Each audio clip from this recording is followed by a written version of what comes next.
ایک صحابی تھے، نبی پاک صلی اللہ علیہ وسلم ایک جہاد پہ گئے تو وہ صحابی آئے، کالا کلوٹا رنگ، اور کچھ بیمار تھے تو جسم سے بدبو بھی آتی تھی، میرا روپ بھی نہیں تو میرا رنگ بھی نہیں، مینو یار منان دا ٹنگ بھی نہیں۔ بکریاں چرایا کرتے تھے تو کسی نے کہا کہ وہ محبوب آئے ہوئے ہیں جو اعلان نبوت کرتے ہیں، تو کہتے میں اپنی بکریاں لے کے اس طرف آ گیا جہاں محبوب تھے۔ جب میں پہنچا تو اللہ کے رسول ایک چھوٹی سی پہاڑی تھی، اس پہ بیٹھے تھے، میں دور کھڑا ہو گیا، میں نے کہا آپ ہیں وہ جو کہتے ہیں میں اللہ کا رسول ہوں؟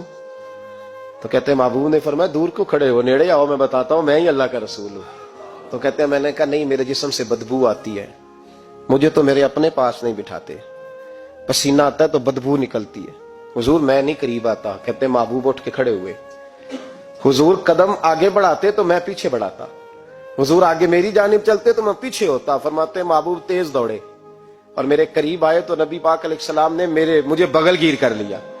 جب محبوب پاک علیہ السلام نے مجھے سینے سے لگایا اور کالا سیاہ میرا ماتھا اور اس پر پسینہ اور بدبو، کہتے ہیں محبوب نے جب میرے ماتھے پر بوسہ دیا تو میرا چہرہ بڑا کالا تھا پر میرا دل سارا نور سے معمور ہو گیا، اور میرے اندر سے آواز آنے لگی یہ جھوٹے نہیں، یہ اللہ کے سچے رسول ہے۔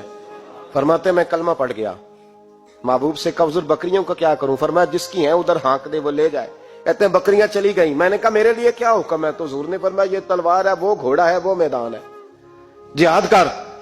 کوئی وضو نہیں، کوئی غسل نہیں، کوئی نماز نہیں، کوئی سجدہ نہیں، تلوار لی، میدان میں نکلے، جہاد شروع ہوا، چند منٹ گزرے کہ شہید ہو گئے۔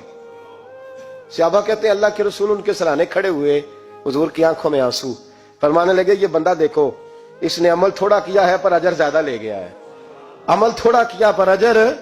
فرمایا ابھی کلمہ پڑھا، ابھی شہید ہوا ہے اور حوریں ساری جنت کے دروازے کھول کے کھڑی ہیں، جیسے روح جائے گی اللہ فوراً ہی جنت